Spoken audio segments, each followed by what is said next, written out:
নিবি না এর সঙ্গে শুধু নিয়ম বা আইন জড়িত না, তাদের রাজনৈতিক দৃষ্টিভঙ্গিও জড়িত থাকবে। তাদের যে রাজনীতিবিদদের বা ক্ষমতাসীন রাজনৈতিক দলের যে দৃষ্টিভঙ্গি সেটাও জড়িত থাকবে। এবং একই সাথে আহ বিগত প্রধানমন্ত্রী শেখ হাসিনার ভারতীয় যারা মিত্র তাদের প্রভাবও জড়িত থাকবে। ফলে আমার কাছে মনে হয় না যে বিষয়টা এত সহজ যে উনি গেলেন আর সাথে করে এরকম অপরাধী নিয়ে ফেরত আসলেন, অভিযুক্ত অপরাধী নিয়ে। ব্যাপারটা সেরকম না। এটা আসলে এক ধরনের কল্পনার মতো যে উনি গিয়েছেন নিয়ে আসবেন, ব্যাপারটা এরকম না। আর এই ওনার যাওয়াটা তো একটা আঞ্চলিক নিরাপত্তা সম্মেলনকে উদ্দেশ্য করে, কিন্তু একই সাথে তিনি হুম। আগের দিন গিয়ে যে দেখা করছেন, এই দেখাটা কেন করছেন বা কি, এটার তো কোনো উপযুক্ত ব্যাখ্যা নাই। তারা মিটিং করছেন, এখন এই মিটিং এ কি কি আলোচিত হলো এটা যদি আমরা জানতে পারতাম তাহলে এটা নিয়ে মন্তব্য করতে পারতাম। তবে এই মিটিংটি একটি অসম বৈঠক, এই কারণে অসম বৈঠক যে পদের দিক থেকে সমান হলেও নিরাপত্তা বিষয়ক ক্ষেত্রে অজিত দোভালের যে দীর্ঘ অভিজ্ঞতা আছে অভিজ্ঞতা। বা বা তার যে কর্মজীবন আছে, তার তুলনায় খলিল সাহেবের বিষয়টি তো অত মানে লম্বা না। উনি মূলত সিভিল ব্যুরোক্র্যাট ছিলেন, এবং উনি যে নিরাপত্তা উপদেষ্টা হতে পারেন এটা উনি নিরাপত্তা উপদেষ্টা হওয়ার আগে পর্যন্ত আমরা কেউ বুঝি নাই। তো যে কারণে আমার কাছে মনে হয় যে এটা একটা অভিজ্ঞতার দিক থেকে অসম বৈঠক, ক্ষমতার দিক থেকে অসম বৈঠক। ওইখানে দুবাল সাহেব যে ক্ষমতা এনজয় করেন সেই ক্ষমতা আমার ধারণা এইখানে আমাদের উপদেষ্টা এনজয় করেন না। ফলে আমরা ঠিক বলতে পারি না যে কি নিয়ে আলাপ হচ্ছে। তবে এই আলাপের ফলাফল আমরা উপলব্ধি করতে পারবো কিছুদিনের মধ্যেই। কেননা নিশ্চয়ই আলাপে তো কোনো সিদ্ধান্ত হবে বা ঐক্য হবে অথবা মতের অমিল হবে। ফলে যেটাই ঘটুক না কেন এটার একটা ফলাফল নিশ্চয়ই দৃশ্যমান হবে আগামীতে আমাদের সরকারের আচরণ এবং ভারতীয় সরকারের আচরণের মধ্যে দিয়ে। জি। আহ, কিন্তু এই বিচারটা নিয়েও কিন্তু আন্তর্জাতিক অঙ্গনে, বিশেষ করে আমরা দেখলাম জাতিসংঘের যে মানবাধিকার বিষয়ক হাই কমিশন, অথবা ধরেন আপনার অ্যামনেস্টি ইন্টারন্যাশনাল, তাদের যে রিয়াকশন গুলো, এই রিয়াকশন গুলো কিন্তু একটা জায়গায় কমন ছিল। একটা তেমনি কমন ছিল এই মৃত্যুদণ্ডের ব্যাপারে, তাদের তো ওই দেশগুলোর যে এক ধরনের নীতি আছে সেটা তো একটা ছিলই, ওটা কিন্তু আমি বাদও রাখি। আরেকটা জিনিস কমন ছিল, সেটা হলো যে এই মামলার পরিচালন প্রক্রিয়াটা, পরিচালন যে প্রক্রিয়া, এটা নিয়ে তারা মানে কিছুটা আপত্তি করেছে এবং বলেছে যে এটা একটু মানে আপনার দৃষ্টিকটু ভাবে খুব দ্রুততার সঙ্গে কাজটা করা হয়েছে।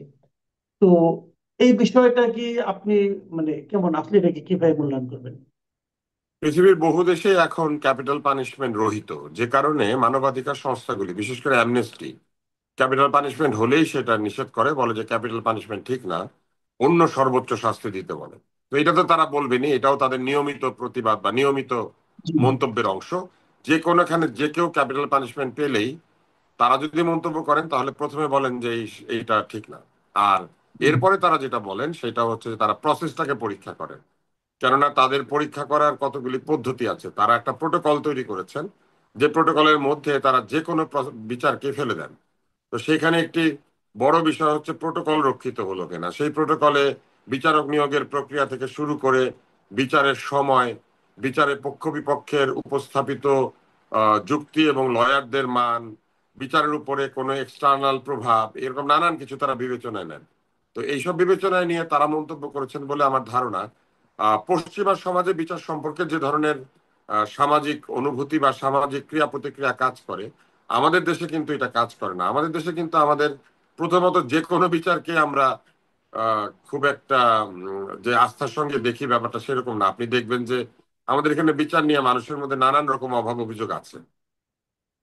ফলে আমাদের এখানে এটা যেমন একটা প্রক্রিয়া, আরেকটা হচ্ছে আমাদের দেশে আমরা শাস্তিমূলক বিচারকে সবসময় ন্যায় বিচার বলে মনে করি। আমাদের এখানে কিন্তু আপনি লক্ষ্য করবেন যে শাস্তি আমরা প্রত্যাশা করি যে কোনো বিচারে, এবং শাস্তি যত একদম। ভয়ঙ্কর হয় আমরা মনে করি বিচার তত কঠোর হয়েছে। পশ্চিমাদের সঙ্গে এখানে আমাদের একটা তফাৎ আছে। পশ্চিমারা মনে করে যে শাস্তি অ্যাপ্রোপ্রিয়েট এবং শাস্তি একটা কারেকশনাল মেজার। তারা মনে করেন যে যাকে শাস্তি দেওয়া হচ্ছে সে কারেক্টেড হবে। আর আমাদের এখানে মনে করা হয় যে যাকে শাস্তি দেওয়া হচ্ছে তার কারেকশনের কোনো সুযোগ নাই, তার ভালো করে শাস্তি দিয়ে সোজা করতে হবে। তো এইটা আসলে সাংস্কৃতিক পার্থক্য। এবং সাংস্কৃতিক পার্থক্যটার কারণ কি জানেন? আমরা ঔপনিবেশিক শাসনে মধ্যে আমাদের আইন তৈরি হয়েছে। আমাদের এইখানে ঔপনিবেশিক শক্তি আমাদেরকে শাস্তি দিতে চাইতো বা আমাদেরকে সোজাই করতে চাইতো, যে কারণে আমাদের আইনগুলি তাদের দেশে প্রচলিত আইনের মতো হলেও কিছু কিছু ক্ষেত্রে আমাদের এখানে অনেক বেশি নিবর্তনমূলক এবং অধিকারহীন, যেটা তাদের দেশে অধিকারযুক্ত আর কি। তো এইসব কারণে পশ্চিমারা এখন তাদের স্ট্যান্ডার্ড দিয়ে আমাদেরকে বিচার করে, যে স্ট্যান্ডার্ডটা আবার তারাই সেট করে দিয়ে গিয়েছিল। যেমন এই ক্যাপিটাল পানিশমেন্টের ব্যাপারটা কিন্তু তাদেরই সেট করা, আমাদের এখানে সেট করা না। আমাদের দেশে এই পশ্চিমারা আসার আগে মৃত্যুদণ্ডের বিধান ছিল শিরচ্ছেদ, অথবা আহ একটা দেয়ালের মধ্যে ঘর তুলে আটকে দেওয়া হইতো, জীবন্ত পুঁতে ফেলা হইতো, অথবা আমাদের এখানে শুলে চড়ানো হইতো। আপনি দেখবেন যে আমাদের এখানে কিন্তু ফাঁসি দিয়েছে মুঘলরা, এইটা নাই, মানে এই এই কথাটা নাই যে মুঘলরা ফাঁসির শাস্তি দিয়েছে। মুঘলদের শাস্তি ভিন্ন ছিল। তো এখন এই যে শাস্তির প্রকার ভেদটাও কিন্তু আমাদের এখানে পশ্চিমারাই করেছে, আবার পশ্চিমারাই এখন তাদের প্রসেস অনুযায়ী এটাকে বিচার করে। বলে আমি এগুলাকে খুব একটা ভালো মন্দ দৃষ্টিতে দেখি না। তাহাদের কথা তাহারা বলে, আমাদের কাজ আমরা করি, ব্যাপারটা বহুদিন থেকে এইরকম। তো তাহারা তাহাদের মতো বলিয়া যায়, আমরা শুনলে শুনি, না শুনলে শুনি না। তবে এইটা ঠিক যে এটার সঙ্গে বাংলাদেশের যে সভ্য হওয়ার একটা ব্যাপার আছে না, আমাদের প্রধান উপদেষ্টা বলেছেন না, আমরা জুলাই সনদের মধ্যে দিয়ে সভ্য হলাম। আসলে জুলাই সনদের মধ্যে দিয়ে আমাদের সভ্যতা হবে না। আমাদের সভ্যতা হবে যখন আমরা প্রকৃতই পৃথিবীর মানদণ্ডে যে সভ্য দেশগুলি আছে, সেই সভ্য দেশের সঙ্গে তাল মিলিয়ে আমাদের সভ্যতা দেখাতে পারবো। এবং সেই ক্ষেত্রে আমি মনে করি যে আমাদের সভ্য হতে এখনো বাকি আছে। আচ্ছা, আরেকটা জিনিস, আজকে ইলেকশন কমিশনের সঙ্গে পলিটিক্যাল পার্টিগুলো মিটিং করেছে। বেশ কয়েকটা পার্টি গিয়েছিল, বিএনপি, নাগরিক ঐক্য, গণ অধিকার পরিষদ, রিপাবলিকান পার্টি, বাসদ, মার্ক্সবাদী এরা গিয়েছিল। সেখানে বিএনপির পক্ষ থেকে একটা খুবই মানে মৌলিক একটা দাবি করা হয়েছে, তারা প্রস্তাব দিয়েছে। তারা বলেছে যে নির্বাচনে নির্বাচন কমিশনের যে নিজস্ব কর্মকর্তা আছে তাদেরকেই রিটার্নিং কর্মকর্তা অথবা সহকারী রিটার্নিং কর্মকর্তা নিয়োগ করার প্রস্তাব দিয়েছে। তো এটা কি আপনার কাছে অবাস্তব মনে হয়, নাকি এটা মানে করা সম্ভব বলে মনে হয়? এটা ঠিক অবাস্তব না, এটা বাস্তব। কিন্তু এইখানে একটা সমস্যা হচ্ছে যে তাতে হয়তো নির্বাচন কমিশন ওই সময় যদি সবাই রিটার্নিং অফিসার হিসেবে ব্যস্ত থাকেন, তাহলে কমিশনের রেগুলার কাজ কারা করবেন, এটা একটা প্রশ্ন হতে পারে। কিন্তু এই প্রস্তাবটার পেছনে একটা কারণ আছে। কারণ হচ্ছে যে নির্বাচন কমিশনের ভেতর থেকে পাওয়া নানান ধরনের সূত্র থেকে একটা ধারণা তৈরি হয়েছে যে নির্বাচন কমিশন ইসলামী ব্যাংকের অফিসার, তারপরে বিভিন্ন প্রাইভেট প্রতিষ্ঠানে কর্মরত ব্যক্তিবর্গ, তারপরে কিছু ব্যাংকার, কিছু সরকারি কর্মকর্তা, এদেরকে নিযুক্ত করার কথা ভেবেছেন, যেখানে অভিযোগ আছে যে তারা কেউ কেউ বিগত সরকারের সাথে সম্পৃক্ত, কেউ কেউ আবার জামাত ইসলামের সাথে সম্পৃক্ত, কেউ কেউ আবার বিএনপির সাথেও সম্পৃক্ত। ফলে এই বিষয়টাকে এড়ানোর জন্যই মনে হয় তারা এই সংখ্যাটাকে ছোট করে নির্বাচন কমিশনের ডিরেক্ট কর্তৃত্বে থাকা লোকদেরকে ব্যবহার করতে বলেছেন। এটা মূলত নির্বাচনের আগে নির্বাচনের রিটার্নিং অফিসারদের নিরপেক্ষতা রক্ষার জন্য বিএনপির একটা প্রক্রিয়া আর কি। তবে আমি মনে করি নির্বাচন কমিশন চাইলে নিরপেক্ষ ব্যক্তিদেরকে রিটার্নিং অফিসার হিসেবে নিয়োগ দিয়ে এই সমস্যাটা সমাধান করতে পারেন। এমন নয় যে নিজেদের কর্মকর্তাই দিতে হবে, কিন্তু নিরপেক্ষতার যাচাই বাছাইটা ভালো হলে আমার মনে হয় ভালো হয়। কারণ এখন রিটার্নিং কর্মকর্তা তো সব জায়গায় হয় ডিসি, আমরা যেটা দেখেছি। হ্যাঁ, ওই যে ডিসিদের নিয়ে একটা আপত্তি আছে, কেন ডিসি নিয়োগে বাণিজ্য হয়েছিল, এটা একটা অভিযোগ আছে। এই যে হুম। এই সরকারের বিভিন্ন নিয়োগ নিয়েও আপত্তি আছে যে তারা মেধা, যোগ্যতা বা নিরপেক্ষতা বিচার না করে দোসরের সঙ্গে সম্পৃক্ততা এবং ক্ষেত্র বিশেষে বিভিন্ন পলিটিক্যাল পার্টির সাথে যুক্ততা, অথবা ক্ষেত্র বিশেষে টাকা লেনদেনের অভিযোগ আছে। ফলে এইসব ক্ষেত্রে আসলে আমার মনে হয় বিএনপি একটু শঙ্কিত হয়ে উঠেছে যে এদেরকে, ডিসি এসপি দেরকে রিটার্নিং অফিসার হিসেবে নিয়োগ দেওয়া বা সরাসরি সরকারি কর্মকর্তাদেরকে নিয়োগ দেওয়ার ব্যাপারে হয়তো বিএনপি একটু সন্দিহান হয়ে উঠেছে আর কি। এটাকে আমি নেগেটিভ বা পজিটিভ কোনোভাবেই দেখি না। আমি মনে করি যে নির্বাচনের আগে দলগুলি বিভিন্নভাবে নিজেদের অবস্থানকে সুদৃঢ় করতে চায়। বিএনপির এটা একটা প্রক্রিয়া আর কি। বিএনপি চাইছে যে যাতে কোনোভাবেই তাদের উপযুক্ত ক্যান্ডিডেটের মনোনয়ন বাতিল না হয় আর কি। এখানে আরেকটা কথা, আমি আমি যেটা আমি পার্সোনালি যেটা মনে করি আর কি, এটা আপনার সঙ্গে একটু শেয়ার করি। এটা হলো যে এই যে সরকার এখন নির্বাচনের আগে সব জেলার ডিসিবিলিটি পরিবর্তন করতেছে, অলরেডি শুনলাম যে 50টা 52 জন পরিবর্তন হয়েও গেছে। তো এটা তো এই সরকার না করলেও পারে। কারণ আমরা জানি যে ইলেকশন কমিশন যখন শিডিউল ঘোষণা করবে তখন থেকে তো পুরো প্রশাসন ইলেকশন কমিশনের আন্ডারে চলে যাবে। তো ওই সময় ইলেকশন কমিশনই তাদের নিজস্ব বিবেচনায় নতুন করে সবাইকে পরিবর্তন করলেই পারে। তাহলে কিন্তু আমার মনে হয় যে এই যে বিএনপি অমুকে, বিএনপি তুমুকে, আওয়ামী লীগ তুমুকে, জামাত তুমুকে, এনসিপি, এই সমস্ত অভিযোগ থেকে কিন্তু আমরা মুক্ত হতে পারি। এটা আপনি কি মনে করেন? যারা তাস খেলে তারা জানে যে তাস খেলা যদি আপনি বারবার কার্ড শাফল করেন তাহলে প্রথমে যে অবস্থা ছিল কার্ড, সেই অবস্থা আবার ফেরত যায়। তো এই নির্বাচন কমিশনের আগে একবার নেড়ে চেড়ে দিল যাতে নির্বাচন কমিশন আবার নাড়লে আগের অবস্থায় ফিরে যায়। এটা একটা সমস্যা। জি, দ্বিতীয় সমস্যা হচ্ছে এই সরকারের নিরপেক্ষতা নিয়ে যথেষ্ট প্রশ্ন আছে। বিএনপি সরাসরি প্রশ্ন তুলেছে এবং তাদেরকে বলেছিল যে নির্বাচনের তফসিল ঘোষণার সাথে সাথে তারা যেন তত্ত্বাবধায়ক সরকারের মতো আচরণ করেন, অন্তর্বর্তী সরকার না থাকেন। এর মানে কি? এর মানে হচ্ছে অন্তর্বর্তী সরকার তত্ত্বাবধায়কের মতো নিরপেক্ষ না, এই কথাটা বিএনপি ঘুরিয়ে পেঁচিয়ে বলেছে। তো সেই কারণে আমার মনে হয় যে এরাও খুব প্রমাণ করার চেষ্টা করছেন যে আমরা খুব নিরপেক্ষ। এই অন্তর্বর্তী সরকারের আসলে এখন আর এটা কোনো সুযোগ নাই। এই অন্তর্বর্তী সরকার যে নিরপেক্ষ না, এটা তারা বেশ ভালোভাবে প্রমাণ করেছেন। ফলে এখন তারা যাই করেন না কেন, এইটা বরং তাদের এই অনিরপেক্ষতার যে চেহারা তৈরি হয়েছে সেটাকে কোনোভাবেই মোচন তো করবেই না, উল্টা এটা একটা ডেসপারেশন শো করবে যে ঠাকুর ঘরে কেড়ে আমি কলা খাই না, আমি কলা খাই না, ব্যাপারটা এরকম হয়ে গেল আর কি। কারণ আমরা দেখেছি তারা কিভাবে দল, বিভিন্ন পছন্দের দল এবং ব্যক্তিকে তারা প্রিভিলেজ দিয়েছেন, সুবিধা দিয়েছেন, আশ্রয় প্রশ্রয় দিয়েছেন, ক্ষেত্র বিশেষে তার আশকারা দিয়েছেন। আশকারা শব্দটা আমি ব্যবহার করলাম আর কি। হুম, হুম, হুম। তাহলে এটা কি তাহলে নির্বাচনের নিরপেক্ষতাকে এই সরকার তাহলে বজায় রাখতে পারবে আলটিমেটলি? আপনার কি দেখেন, মনে হয়? এই সরকারের নিরপেক্ষতার জায়গাতে বেশ কিছু প্রশ্ন তখনই তৈরি হয়েছে যখন সরকারের ভেতরে থাকা একজন ব্যক্তি বের হয়ে রাজনৈতিক দল গঠন করেছেন। তিনি কি জানতেন না তিনি রাজনৈতিক দল গঠন প্রক্রিয়ার সাথে যুক্ত? উনি কি হঠাৎ সকালবেলা সিদ্ধান্ত নিয়েছেন আর বিকালে বের হয়ে গিয়েছেন? মোটেও না। এই প্রক্রিয়াটা যখন সম্পন্ন হচ্ছিল, এই সম্পন্ন হওয়ার প্রক্রিয়ার মধ্যে নিশ্চয়ই এই দলের যিনি সভাপতি হয়েছেন তার যুক্ত থাকারই কথা। তিনি কি বিযুক্ত থেকে এটা হয়েছিল? তার মানে ক্ষমতায় বসে থাকা অবস্থায় বাইরে একটি রাজনৈতিক দল গঠনের ক্ষেত্রে মানসিক ভূমিকা অথবা পরামর্শের ভূমিকা অবশ্যই ছিলেন তিনি। এটা অস্বীকার করতে পারা যাবে না। তাইলে শপথ ভঙ্গ করেছে না? আপনি একটা তত্ত্বাবধায়ক সরকারের ভিতরে থেকে বাইরে রাজনৈতিক দল তৈরি হচ্ছে, সেইটা তৈরির প্রক্রিয়া আপনি মানসিক সমর্থন, বুদ্ধিবৃত্তিক সমর্থন কেন দিবেন? এটা হচ্ছে এক। দ্বিতীয় হচ্ছে, এই সরকারের আরেক উপদেষ্টা বলেছেন আমি নির্বাচন করব। উনি নির্বাচন করবে মানে উনি 2 দিন পরে অনিরপেক্ষ হয়ে যাবে, কোনো না কোনো দলের টিকিট নিবে। তো যেই দলের টিকিট উনি নিবে, উনি কি সেই দলের সঙ্গে যুক্ত না? আমরা কিন্তু এর আগে দেখেছি ওই দলের সঙ্গে উনি নাস্তা খান, উনি কেক খান, পেস্ট্রি খান, ছাগল খান, হাঁসের মাংস খান, তো বিভিন্ন খাওয়া দাওয়া করেন। তো তাইলে উনি এখন যে কাজগুলি করছেন সেটা কি ওনার যে দলে উনি যোগ দিবেন সেই দলের বিপক্ষে কিছু করছেন? সেই দলের স্বার্থহানি হয় এমন কোন সিদ্ধান্ত তিনি নিচ্ছেন? নিচ্ছেন না।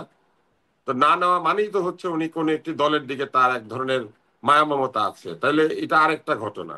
এবং এর বাইরে একাধিক ব্যক্তি আছেন যাদেরকে আমরা দেখেছি যে তারা নানাভাবে এক ধরনের পক্ষপাত তারা প্রদর্শন করেছেন। আমি অযথা নাম বলতে চাই না। আমি এখানেও কিন্তু দেখেন কারো নাম বলি নাই। এখন কেউ যদি এখানে নিজেকে ভেবে নেন, ভেবে নিতে পারেন, কিন্তু এই সরকারের নিরপেক্ষতা বিভিন্ন জায়গাতে তারা কাজের মাধ্যমেই আহ প্রশ্নবিদ্ধ করেছেন। জি, আমি এখন একটা শেষ প্রসঙ্গে আসছি। এটা হয়তো অতটুকু রাজনৈতিক নয়, কিন্তু বেশ আলোচিত। আলোচিত এই কারণে আজকে আপনি নিশ্চয়ই জানেন যে এর মধ্যে সারা দেশে মোবাইল দোকানগুলো সব বন্ধ হয়ে গেছে। তার একটা ধর্মঘটে গিয়েছে, এবং এটা মূল ইস্যুটা তৈরি হয়েছে ওই NEIR, এটা বাস্তবায়নকে কেন্দ্র করে। তার মানে মোবাইলগুলিকে তারা রেজিস্ট্রেশন করতে হবে, কি করতে হবে না করতে হবে, এগুলো 16 তারিখের পর থেকে আগামী মাসে তারপর সব বন্ধ হয়ে যাবে। ফয়েজ আহমেদ তৈয়ব সাহেব এই মানে অভিনব পদ্ধতিটা নিয়েছেন, হয়তো এটা ভালো পদ্ধতি হবে, কিন্তু এটা বাস্তবায়ন করতে যে যে ঘটনাগুলো কালকে রাতে ঘটেছে বলে আমরা শুনেছি, যে একজন সাংবাদিককে মধ্যরাতে তার বাসা থেকে উঠিয়ে নিয়ে গেছে ডিবি, তারপরে 12 ঘন্টা আটকে রেখেছে, আরো একজনকে জেলে নিয়ে গেছে, এই যে বিষয়গুলো, এই বিষয়টা কেমন? আর এই বিষয়টাকে বাস্তবায়ন করতে যে যে ঘটনাগুলো ঘটানো হচ্ছে, যে প্রক্রিয়াগুলো আমরা দেখছি, এটাই বা কেমন? তার আগে আমি শুধু আরেকটা বিষয় বলি যে এনসিপি দাবি জানিয়েছে যে পোস্টারে পিছনের দিকে কারো ছবি ব্যবহার করা যাবে না। কারো ছবি ব্যবহার না করলে আমার ব্যক্তিগতভাবে কোনো আপত্তি নাই, এই জন্য যে ছবি আসলে বিজয় নিশ্চিত করে না। ছবি এক জি, ধরনের সম্মান, বলা যে আমি আসলে কার রাজনীতিকে বা কাদের রাজনীতিকে আমি প্রমোট করছি, এবং নিজের দলের অতি জনপ্রিয় ব্যক্তি যারা তাদের জনপ্রিয়তাটাকে ব্যবহার করা। তো এইটা হুম, যদি তারা বন্ধ করতে চান, এই দাবি তারা করতেই পারেন। কিন্তু আমি সেক্ষেত্রে দাবি মানে বলতে চাই যে তাহলে কি জুলাই বিপ্লবে যারা শহীদ হয়েছেন এদের নাম বা ছবি ব্যবহার করাও কি তারা বন্ধ করে দিবেন? কিংবা যে কোনো ধরনের ছবি ব্যবহার করা বন্ধ করে দিবেন? একটা দল কি তার প্রতিষ্ঠাতার ছবি ব্যবহার করতে পারবে না কোথাও? এই প্রশ্নগুলি কিন্তু আসবে। ফলে আপনি লক্ষ্য করলে দেখবেন যে নয়া নয়া দাবি দাওয়া উত্থাপন করা হচ্ছে এইরকম, যে এই দাবি দাওয়াগুলি আসলে ইলেকশনকে বন্ধ করা বা অহেতুক জটিলতা তৈরি করার জন্য এক ধরনের আমি বলবো যে আবদার আর কি। তো এইগুলি যদি চলতে থাকে আমার মনে হয় যে আসলে আহ বৃহৎ দল হিসেবে বিএনপিকে অনেক ধৈর্যের পরিচয় দিতে হবে। কারণ আহ আপনি মানে এই মজার ব্যাপারটা আপনি লক্ষ্য করেন, একদিকে তারা আহ বিভিন্ন বাদের অবসান চায়, আরেকদিকে তারা আরেকটি বৃহৎ দলের নেতা নেত্রীর ছবি পিছনে ছাপা যাবে না সেইখানে তারা বাধা চায়। আবার নিজেদের বেলায় কি তারা কি তাহলে তাদের তারা যাদের নাম ব্যবহার করেন সেই নামগুলি কি তারা ব্যবহার করা বন্ধ করে দিবেন? অথবা ছবি বন্ধ করলেন, নেতা নেত্রীর নামে স্লোগান দেওয়া কি বন্ধ হবে? ফলে এই বিষয়গুলো আমার মনে হয় যে একটু নির্বাচন কমিশনের বা ভালো করে এগুলা পরিষ্কার করা উচিত। না হলে প্রতিদিন এরকম দাবি দাওয়া আসতে থাকবে এবং এরপরে আসবে যে আপনি প্রতীক কত বড় প্রতীক ব্যবহার করতে পারবেন। কেননা শাপলা ফুল ছোট, ধানের শীষ একটু বড়, আর মনে করেন লাঙ্গল আরো বড়, তারপরে মনে করেন গরু মনে করেন বিরাট। হ্যাঁ তো গরুর গাড়ি। হ্যাঁ, এখন গরুর গাড়ি বিরাট, এখন গরুর গাড়িকে ছোট বানাইতে হবে অথবা শাপলা ফুলকে বড় বানাইতে হবে, এরকম আপত্তি আসে পড়তে পারে আর কি। তো এইটাকে আপনি কি করবেন? অথবা এরকম আসতে পারে যে 6 ফুট দীর্ঘ কোনো প্রার্থী দেওয়া যাবে না, 5 ফুট 6 ইঞ্চির ভিতরে রাখতে হবে, কারণ বাংলাদেশের এভারেজ উচ্চতা 5 ফুট 6 ইঞ্চি। মানে এইসব দাবি দেওয়া না খুব হাস্যকর। এইবার আসেন আমি পরের ইয়েটাতে যাই, জি জি জি। পরের প্রশ্নে যাই। সেটা হচ্ছে যে আমাদের বাংলাদেশে বৈধভাবে আমদানিকৃত মোবাইল ফোন যেহেতু সরকারকে ভ্যাট ট্যাক্স দেয়, সরকার সেই মোবাইল ফোন বা হ্যান্ডসেট গুলিকে এক ধরনের প্রোটেকশন দেওয়ার জন্য এবং নিরাপত্তাজনিত কারণেও আইএমইআই নম্বর দিয়ে এটা একটা ন্যাশনাল একটা রেজিস্ট্রির আন্ডারে আনতে চেয়েছে, যে প্রতিটি আমদানিকৃত ফোনের একটা ওয়েবসাইট থাকবে এবং সেইখানে বা একটা একটা তুলনা করার জায়গা থাকবে। আপনি ফোনটা ব্যবহার করতে শুরু করলেই রেজিস্টার্ড হ্যান্ডসেট না হলে সে মানে এক ধরনের বাধাপ্রাপ্ত হবে। এটাকে ট্যাক্স দিয়ে রেজিস্টার করাতে হবে। এখন এইটা একদিকে যেমন ঠিক, আরেকদিকে কিন্তু বাংলাদেশের যে মোবাইল ব্যবসা, এই ব্যবসাতে অধিক দামি সেটগুলি অধিকাংশ ক্ষেত্রে আমদানি হয়ে আসে না এবং বাংলাদেশে অধিক দামি সেটগুলি তৈরি হয় না, যার ফলে মানুষ কি করে অধিক দামি সেটগুলি বিদেশ থেকে হাতে হাতে নিয়ে আসে এবং অনেক ক্ষেত্রে এটা চোরাই পথেও ঢুকে থাকে। এখন এটাকে বন্ধ করার জন্য এই প্রক্রিয়াটা একদিকে যেমন ভালো, আরেক দিকে এই প্রক্রিয়া একটা অসুবিধাও আছে। আমাদের দেশে যে মোবাইল বিক্রয় শিল্পটা তৈরি হয়েছে, এইখানে বিরাট সংখ্যক স্মার্টফোন বিক্রি হয়ে থাকে মূলত হাতে করে আনা সেট, এবং এখানে অনেক ব্যবসায়ী আছেন, লোকজন আছেন যারা জড়িত। আমার মনে হয় এদের সঙ্গে আলোচনা করে স্টেপ বাই স্টেপ এই কাজটা করলে পরে ভালো হতো, অথবা এই বিষয়টিকে রেগুলারাইজ করার জন্য বিক্রির সময় একটি কর পরিশোধ করে দেওয়ার ব্যবস্থা রাখলে হয়তো এটা ঠিক হয়ে যেত। মানে হাতে করে সেট আসলেও যিনি বেচবেন তিনি এটা ডিক্লারেশন দিয়ে একটা নির্দিষ্ট পরিমাণ কর উনি পরিশোধ করে দিবেন, তাহলে আমার মনে হয় ভালো হতো। কেননা বাংলাদেশে কিন্তু আইফোন অধিকাংশই হাতে হাতে আসে। তারপরে হুম। স্যামসাং এর যে বড় বড় সেট গুলি আছে যেগুলো অনেক দাম, এগুলো হাতে করে আসে, কারণ কর দিতে গেলে এগুলোর উপর অনেক কর হয়।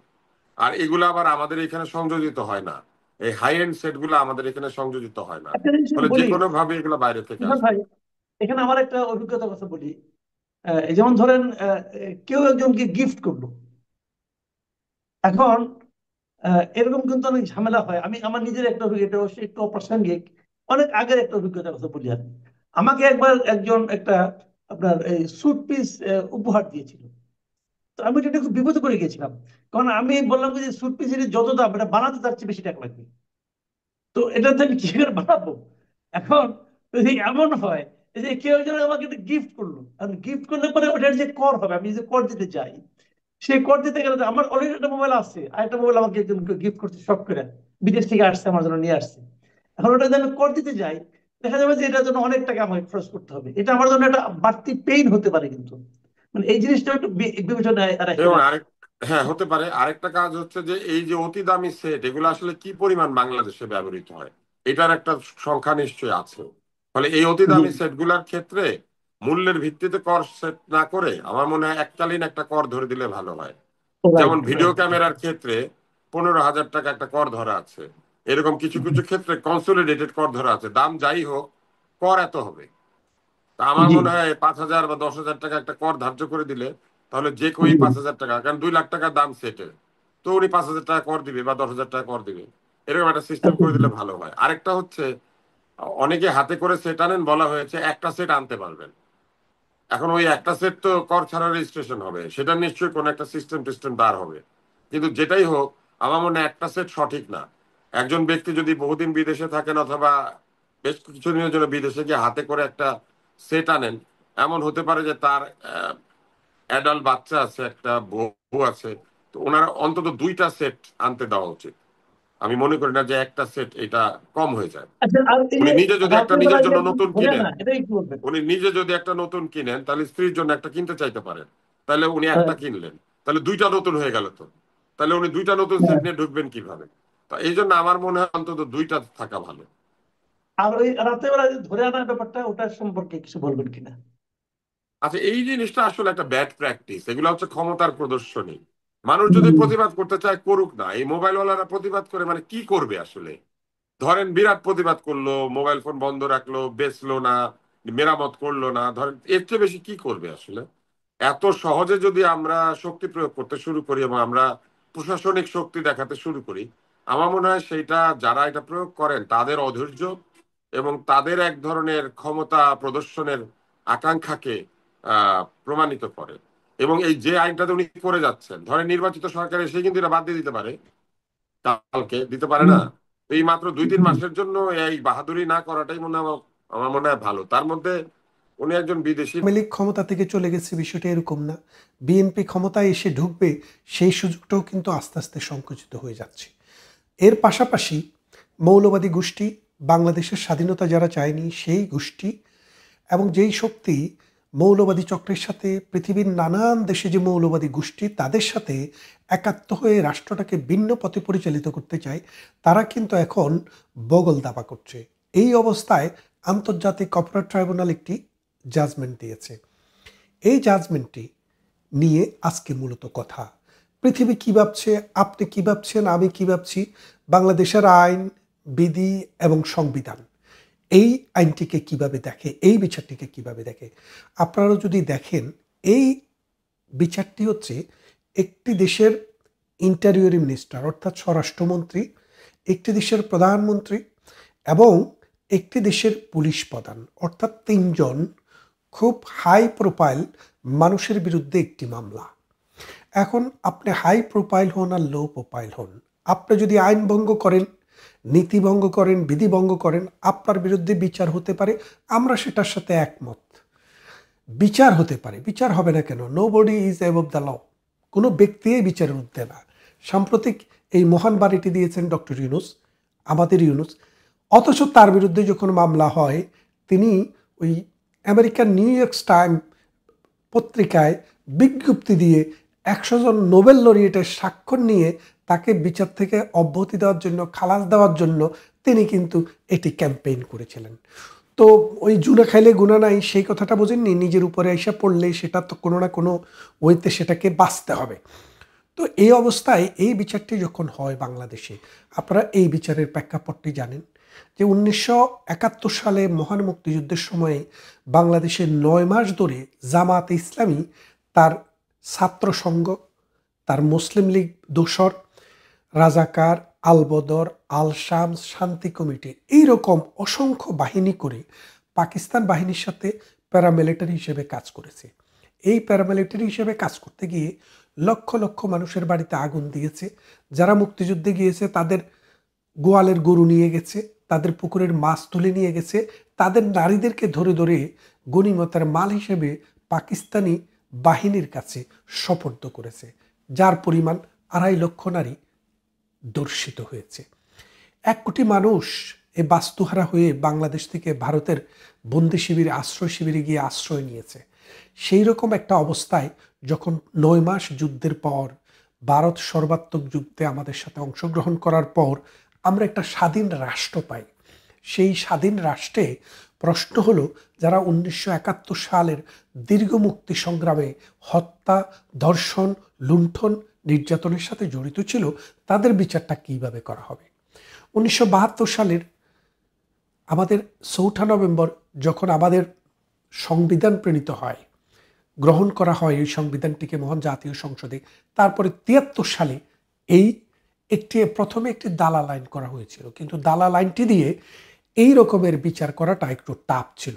দালাল আইন ছিল মূলত যারা পাকিস্তানের কোলাবোরেটর তাদের জন্য, কিন্তু যারা সরাসরি কোলাবোরেটর হয়ে তারা দর্শন, হত্যা, লুণ্ঠন, আর্মি মানে মুক্তিবাহিনীকে হত্যা, মানুষকে ডিসপ্লেস করা, ধর্মান্তরিত করা, এবং বিশেষ জাতিগোষ্ঠী যেমন হিন্দু জাতি গোষ্ঠী একটা গোষ্ঠী, তাদেরকে ক্লিনজিং করার যে চেষ্টা হয়েছে, সেই জন্যেই কিন্তু পরবর্তীতে আন্তর্জাতিক অপরাধ আদালতটি ট্রাইব্যুনালের যে অ্যাক্ট, সেই অ্যাক্টটি প্রণয়ন করা হয়। তার মানে হঠাৎ করে মানে এটা প্রণয়ন করে 2009 সাল থেকে বিচার শুরু হয়েছে, বিষয়টা কিন্তু এমন না। তার মানে 1973 সালেই বিচারটা করার জন্য একটি আইন করা হয়েছে। সেই আইনটি করার পর দীর্ঘ সময় চলে গেছে, কারণ বঙ্গবন্ধুকে হত্যার পর 1975 সালে সেই প্রতিক্রিয়াশীল গোষ্ঠীর ছায়া সরকার বাংলাদেশে ক্ষমতায় ছিল, যার কারণে তাদের আশ্রয়ে প্রশ্রয়ে এই বিষবৃক্ষ বাংলাদেশে প্রভাব বিস্তার করেছে, শিখর গজিয়েছে। আপনারা জানেন 72 সংবিধানে বলা হয়েছিল যে বাংলাদেশে কোনো ধর্মভিত্তিক রাজনৈতিক দল থাকবে না, ধর্ম যার যার, রাষ্ট্র সবার। অসাম্প্রদায়িক চেতনার এই রাষ্ট্রে ধর্ম হবে প্রত্যেক মানুষের ব্যক্তির, আর রাষ্ট্র হবে সকল মানুষের সামষ্টিক। এই অর্থে জামায়াতে ইসলামীকে বাংলাদেশে কিন্তু নিষিদ্ধ সংগঠন ছিল। কখন? 1972 সালের সংবিধানে। কেউ অর্ডার দিয়ে এটাকে বাতিল করেনি।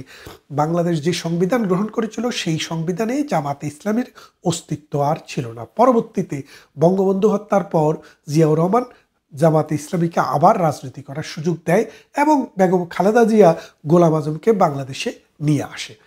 তো এই প্রেক্ষাপটে আমরা যখন 96 সালে আওয়ামী লীগ ক্ষমতায় আসে, তখন আমরা প্লেজ দিয়েছিলাম, মানুষের কাছে বলেছিলাম যুদ্ধাপরাধের বিচার এবং বঙ্গবন্ধু হত্যার বিচার আমরা করব।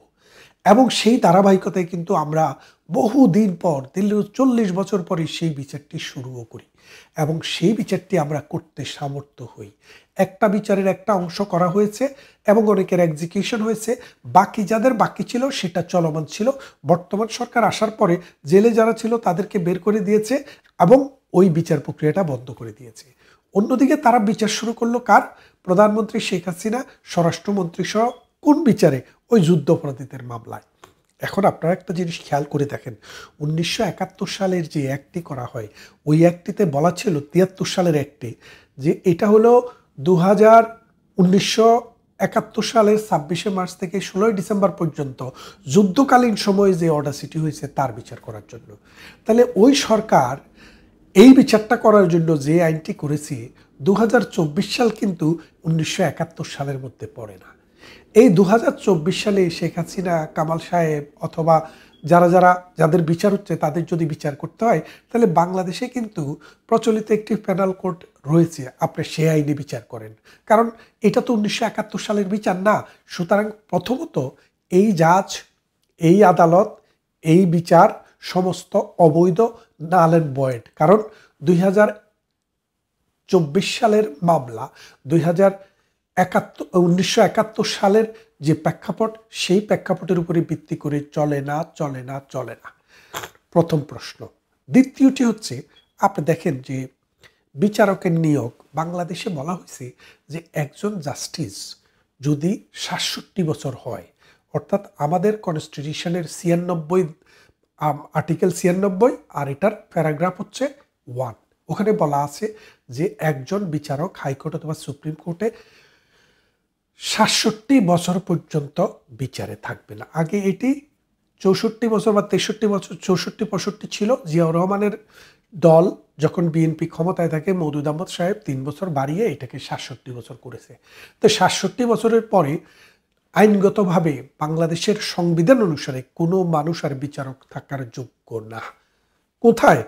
যদি হাইকোর্ট লেভেলে বা সুপ্রিম কোর্ট লেভেলে হয়, তাহলে যোগ্য না।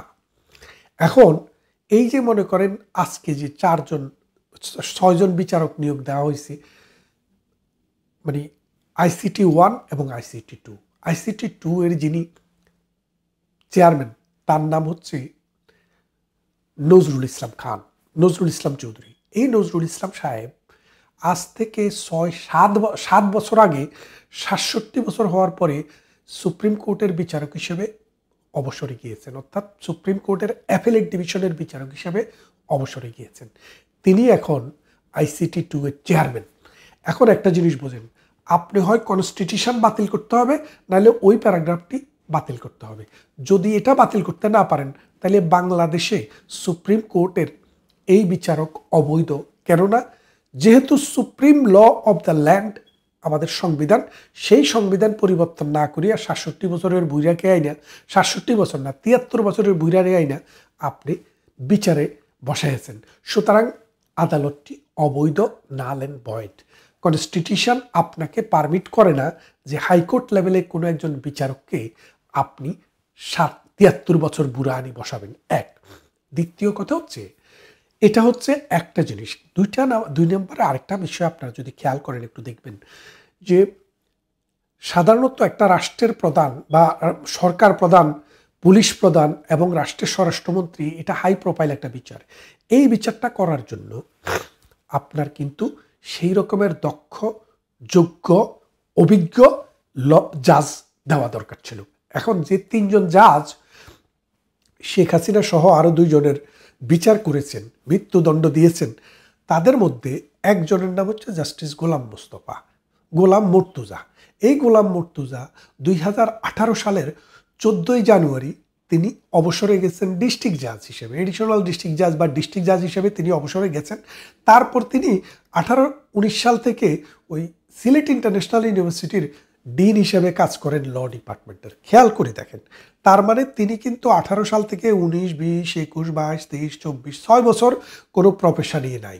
আর প্রফেশনও যদি থাকেন, তাহলে তার 57 বছরে অবসরে গেছেন, আরও 7 বছর, 6 বছর যোগ করেন, 57 আর 6 63 বছর। বাংলাদেশের যে মানে সুপ্রিম কোর্টে যে জাস্টিস নিয়োগ করে, সেখানে বলা হয় যে একজন জাস্টিস যদি মিনিমাম 7 বছর স্থায়ী বিচারক হিসেবে যদি বিচার কার্য পরিচালনা না করেন, তাহলে সুপ্রিম কোর্টের পেনশন পান না। সেই জন্য বাংলাদেশের ট্রেডিশন হচ্ছে যে 2 বছর প্রথমে আপনি থাকবেন অ্যাডহক বিচারপতি, আর 7 বছর থাকবেন আপনার মূল বিচারপতি, মানে স্থায়ী বিচারপতি। 2 বছরে আর 7 বছরের 9 বছর। তা এখন একজন জাজ, মানে লোয়ার কোর্টের একজন জাজ, ডিস্ট্রিক্ট জাজ যখন অবসরে যান, তখন তার বয়স 57 বছর। তো 57 বছরের সাথে যদি 9 যোগ করেন, 7 আর 9 কত হলো? খেয়াল করে দেখেন, 56 বছর, 76 বছর নাকি 66 বছর, সরি। এখন তার মানে হচ্ছে তাকে 2 বছর আর 7 বছর 9 বছর মিনিমাম, কারো বয়স যদি 58 হয়ে যায়, তাহলে কিন্তু তিনি আর সুপ্রিম কোর্টে জাস্টিস নিয়োগের যোগ্য থাকেন না। কারণ নিয়ম হচ্ছে তিনাকে 2 বছর অ্যাডহক থাকতে হবে এবং 7 বছর স্থায়ী বিচারক থাকতে হবে, মোট 9 বছর। তাহলে 57 আর 9 আপনি খেয়াল করে দেখেন, ওই সময়টা পর্যন্ত তিনি এই সুপ্রিম কোর্টে থাকতে পারবেন। তো এখন যার বয়স 57 পারিয়া 60 পারিয়া 63 চলে গেছে, তিনি কিন্তু আর 7 বছর আর 2 বছর 9 বছর টেনিউর পালন করার সুযোগ তার নাই। সেহেতু তিনি সুপ্রিম কোর্টে জাস্টিস হিসেবে নিয়োগের যোগ্য না। আচ্ছা, সেটা তো গেল। দ্বিতীয় হলো যে 2 জন বিচারক ছিলেন, আসাদুজ্জামান একজন, আরেকজন এনাম চৌধুরী। এই 2 জন অক্টোবর মাস 2024 সালে বিচারক নিয়োগ হয়েছেন এবং এই গোলাম মর্তুজাও এই অক্টোবর 2024 বিচারক নিয়োগ হন। এই 3 জন বিচারক জীবনে হাইকোর্ট লেভেলে একটি বিচার পরিচালনাও করেননি লয়ার হিসেবে, জাজ হিসেবে, অথবা একটি বিচারে জাজমেন্টও দেননি। তার মানে হচ্ছে আপনি সর্বোচ্চ লেভেলের একজন রাষ্ট্রীয় ব্যক্তির বিচার করবেন, একজন মন্ত্রীর বিচার করবেন, একজন পুলিশ প্রধানের বিচার করবেন, তাকে দিয়ে এবং মৃত্যুদণ্ডের রায় দিবেন যার জীবনে একটি জাজমেন্ট দেওয়ার অভিজ্ঞতাও নাই। তার মানে গোলাম মর্তুজা, দ্বিতীয়ত আসাদুজ্জামান, তৃতীয়ত এনাম চৌধুরী, এই 3 জন মানুষের জীবনের প্রথম জাজমেন্ট হচ্ছে এটা। কোথায়? হাইকোর্ট লেভেলে। আপনি আগে কি করছেন সেটা ইস্যু না, মানে হাইকোর্টের বিচারক হিসেবে আপনার অভিজ্ঞতাটা কি? আপনার অভিজ্ঞতাটা হচ্ছে 0। এই 0 অভিজ্ঞতা নিয়ে আপনি আন্তর্জাতিক অপরাধের বিচার করছেন। বিচারটা কি? আন্তর্জাতিক অপরাধ। আন্তর্জাতিক অপরাধের বিচার করছেন, যার ঘরোয়া বিচার করারও, একটি বিচার করারও হাইকোর্ট লেভেলের অভিজ্ঞতা নেই। আন্তর্জাতিক সব বিচার আদালতে হাইকোর্ট লেভেলের হয়েছে। ইতিহাসে আমরা Nuremberg trial, Tokyo trial, Sierra Leone trial, Bosnia Herzegovina trial, তারপরে ক্যাম্বোডিয়া ট্রায়াল, তারপরে কাম্পালা ট্রায়াল, আমরা যত দেখেছি সবগুলো হাইকোর্ট লেভেলেই হয়েছে। এই হাইকোর্ট লেভেলের এই বিচারটা যে আন্তর্জাতিক যে ব্যক্তিত্বের দরকার, আন্তর্জাতিক যে চিন্তা চেতনা সম্পন্ন মানুষ দরকার, সেই জায়গায় তার একটি বিচার করার অভিজ্ঞতাও নেই। তার মানেটা কি? এটা হচ্ছে ভিন্ডিকটিভ নেচারের একটা বিচার। আমরা ভিন্ডিকটিভ ছিলাম না। আমরা যখন যুদ্ধাপরাধীদের বিচার করেছি, এক একটা বিচারে 2 বছর, 3 বছর, 4 বছর সময় নিয়েছি। আর আমাদের এই বিচারটাতে আগস্ট মাসে 2025 সালের আগস্ট মাসে অ্যাকচুয়াল ট্রায়ালটি শুরু হয়। তা আগস্ট থেকে এখন পর্যন্ত কয়দিন হলো আপনি বোঝেন? 4 মাসে আপনি বিচার কাজ শুরু করছেন। আন্তর্জাতিক যতগুলো মানবাধিকার সংগঠন আছে তারা সবাই বলেছে যে তাড়াহুড়া করে অযোগ্য মানুষ দিয়ে এইরকম যে বিচার করছে, তারা এটা নিন্দা জানিয়েছে এবং এটাতে উদ্বেগ প্রকাশ করেছে। উপরে এক ধরনের মারাত্মক প্রতিক্রিয়া তৈরি হয় এবং এক ধরনের চাপ এবং তাপ তৈরি হয়। তো সেক্ষেত্রে দলীয় সভানেত্রী, সাবেক প্রধানমন্ত্রী, বঙ্গবন্ধু কন্যা, গণতন্ত্রের মানুষ কন্যা, মানে যে সকল উপাধি আওয়ামী লীগ শেখ হাসিনাকে দিচ্ছে, সে সকল উপাধির উপরে এই মৃত্যুদণ্ডের যে রায়, এটি একটা কুঠারাঘাত। আগামীতে যদি এটি অ্যাপিলেট ডিভিশনে বা কোনো কারণে আওয়ামী লীগ ক্ষমতায় আসলে, কোনো রাজনৈতিক পট পরিবর্তনে যদি এই যাকে বলা রায় চলেও যায়, কিন্তু এর বেদনা আওয়ামী লীগকে কিয়ামত পর্যন্ত তাড়া করতে থাকবে। ধরুন সেই বাসন্তীর জাল পড়া ছবি, মিথ্যা বানোয়াট, কিংবা শেখ কামালের ব্যাংক ডাকাতি, মিথ্যা বানোয়াট, কিংবা ৭৪-এর দুর্ভিক্ষ, যা ঘটেছিল তার কয়েক গুণ প্রচার করা হয়েছিল, কিংবা ধরুন বাকশাল, যে শাসন ব্যবস্থা শুরু করা হয়নি, নীতিগত সিদ্ধান্ত নেওয়া হয়েছিল। তো এই দায়গুলো আওয়ামী লীগ এড়াতে পারেনি।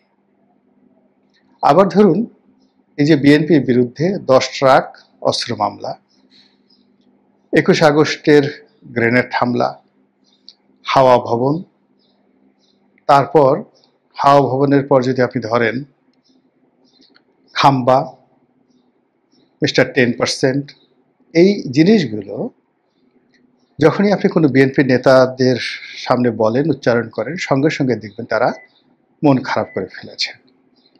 অর্থাৎ যে কোনো খারাপ জিনিস এগুলো মানুষ হজম করতে পারে না।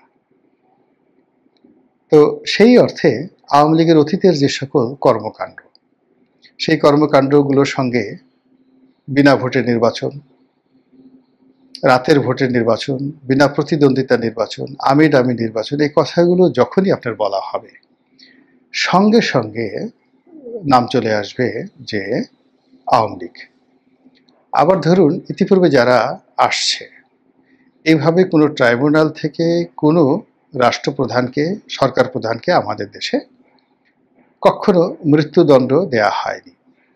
সেক্ষেত্রে শেখ হাসিনার দুর্ভাগ্য বলেন, সৌভাগ্য বলেন, এটি প্রথম ঘটল। কাজেই তার যারা রাজনৈতিক প্রতিপক্ষ, আগামীতে যত বেশি গণতান্ত্রিক বিধি ব্যবস্থা চালু হবে, গণতন্ত্রের বাতাস প্রবাহিত হবে, এই জিনিসগুলো বন্ধ হবে না। বরং প্রকাশ্য রাজপথে আওয়ামী লীগের যারা প্রতিপক্ষ, যদি আওয়ামী লীগ আবার স্বৈরাচারী হয়, আবার ফ্যাসিবাদ চালু করে, আর একটা হিটলার হয়ে ফিরে আসে, আরও একটি মুসলিনি হয়ে ফিরে আসে, এবং আইন করে যদি বলে যে শেখ হাসিনার ফাঁসি হয়েছিল, এই কথা যদি বলো কিংবা চিন্তা করো, আমাদের কাছে মেশিন আছে, রোবোটিক মেশিন আছে, প্রত্যেকটা পাড়া মহল্লায় আমরা AI generate machine set up করে দেব, যেন ওই এলাকার মানুষ কি চিন্তা করে তা আমাদের সেই এআই জেনারেট করা মেশিন রিড করতে পারবে। ফলে ঘুমের সময়, খাওয়ার সময়, বসার সময় যদি তোমরা কেউ একবার চিন্তা করো যে শেখ হাসিনার মৃত্যুদণ্ড হয়েছিল, সঙ্গে সঙ্গে হিটলারের বাহিনী যেভাবে গেস্টাপো মানুষজনকে ধরে এনে একেবারে সঙ্গে সঙ্গে ফায়ার করে ফেলতো, আমরাও ঠিক সেম কাজটি করব। এইরকম যদি কঠোরতা অবলম্বন করা হয় তবুও এই কলঙ্ক দূর করা যাবে না, এটাই বাস্তবতা। এখন শেখ হাসিনার জীবনে এই ঘটনা কেন ঘটল? তিনি কি এই কাজের জন্য উপযুক্ত? তিনি কি পাপ করেছেন, গুনাহ করেছেন, বা এটা তার প্রাপ্য ছিল? তিনি বা তার পরিবার কি অভিশপ্ত? কেন বঙ্গবন্ধুকে সপরিবারে মরতে হলো? কেন শেখ রাসেলের মতো নিষ্পাপ শিশু তাকে নিহত হতে হলো? কেন শেখ কামাল, শেখ জামাল, তাদের স্ত্রী বেগম মুজিব এবং শেখ পরিবারের অন্যান্য সদস্য সবাইকে কেন অকাতরে প্রাণ দিতে হলো? কারণটা কি? শেখ হেলালের বাবা শেখ নাসেরকে কেন প্রাণ দিতে হলো? কারণটা কি? এটি কি প্রকৃতির লীলা খেলা? এটি কি অভিশাপ? কেন এইরকম ঘটনা বারবার ঘটছে? আবার ধরুন একই অবস্থা, এরশাদের পরিবারটা কেন নির্বংশ হয়ে গেল? ক্ষমতা আসার সঙ্গে সঙ্গে এরশাদ নিজে সারাটা জীবন অপমানিত, লাঞ্ছিত হলেন। তার কোনো ছেলে সন্তান নেই, পুত্র সন্তান নেই।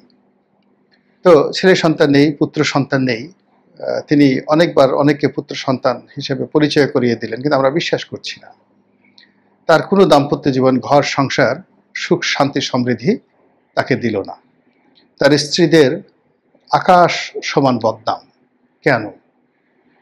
তার পুরো পরিবারের মধ্যে ঠিক ওইরকম রিমার্কেবল কাউকে পাওয়া যাচ্ছে না। জি এম কাদের সাহেব আছেন, তিনি এখন যে অবস্থার মধ্যে আছেন, এই অবস্থায় বেঁচে থাকার চেয়ে আমি মনে করি মরে যাওয়া ভালো।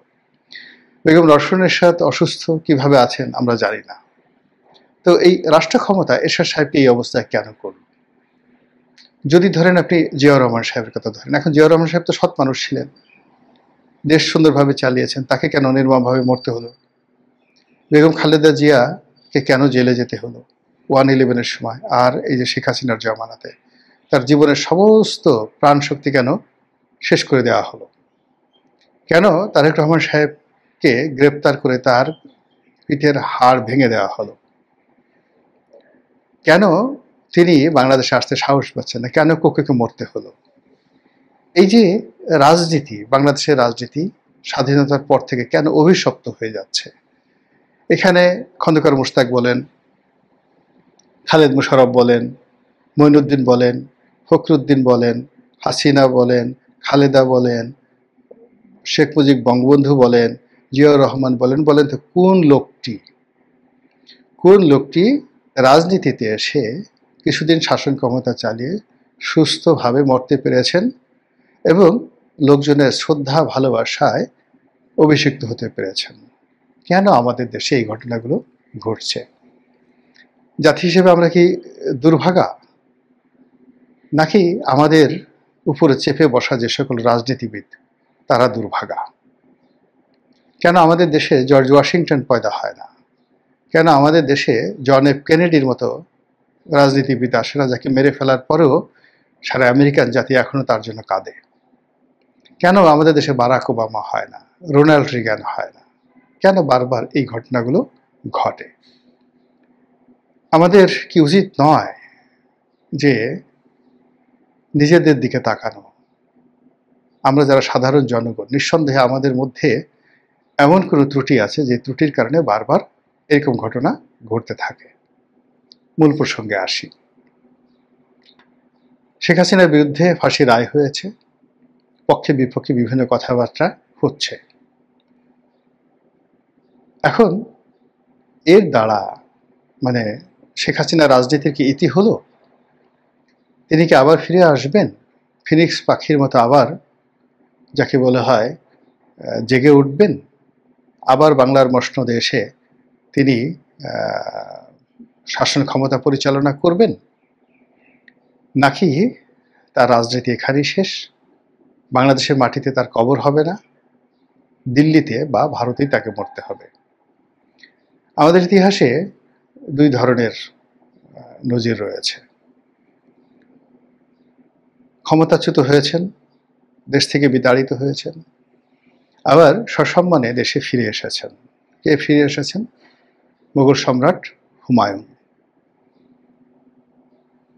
এবং যদি শেখ হাসিনার জমানা ধরেন, কর্মকাণ্ড ধরেন, তার এই যে বাংলাদেশ থেকে চলে যাওয়া ধরেন, ভারতে তার আশ্রয় নেওয়াকে আপনি যদি তুলনা করেন, আপনি দেখবেন একেবারে মুঘল সম্রাট হুমায়ুনের যে পরাজয়, সেই পরাজয়ের সঙ্গে তার পারস্যে পালিয়ে যাওয়া, পারস্যের রাজদরবারে আশ্রয় নেওয়া, এবং পরবর্তীতে আবার সেই পারস্য সেনাবাহিনীর সহযোগিতা নিয়ে দিল্লির সিংহাসন উদ্ধার করা, আপনি মিলাতে পারবেন যে এটা হওয়া সম্ভব।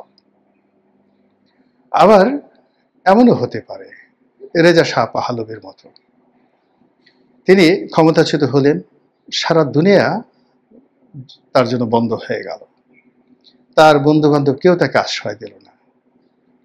তো সেক্ষেত্রে তিনি একটা হোটেলে, ইটালির একটা হোটেলে, না মধ্যপ্রাচ্যের কোনো একটা হোটেলে যেন খুব নির্মম নিষ্ঠুরভাবে তিনি মারা গেলেন।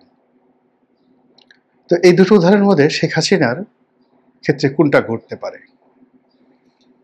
আমার কাছে মনে হচ্ছে যে শেখ হাসিনার জীবনে হুমায়ুনের মতো, বাদশাহ হুমায়ুনের মতো ঘটনা ঘটার সম্ভাবনা খুব বেশি।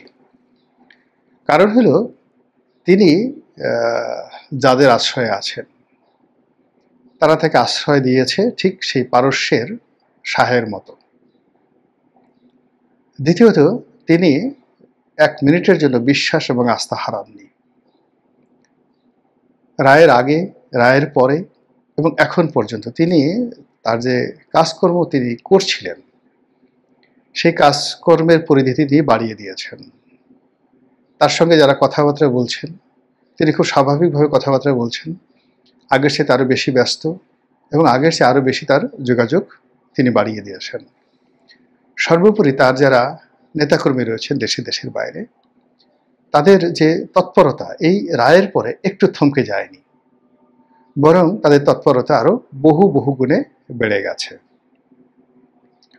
তৃতীয়ত হলো শেখ হাসিনার যারা প্রতিপক্ষ, তারা মনে করেছিলেন যে এই শেখ হাসিনাকে ফাঁসির রায় দেওয়ার ফলে তাদের একটা বিজয় হবে, নৈতিক বিজয় এবং দৃশ্যমান বিজয়।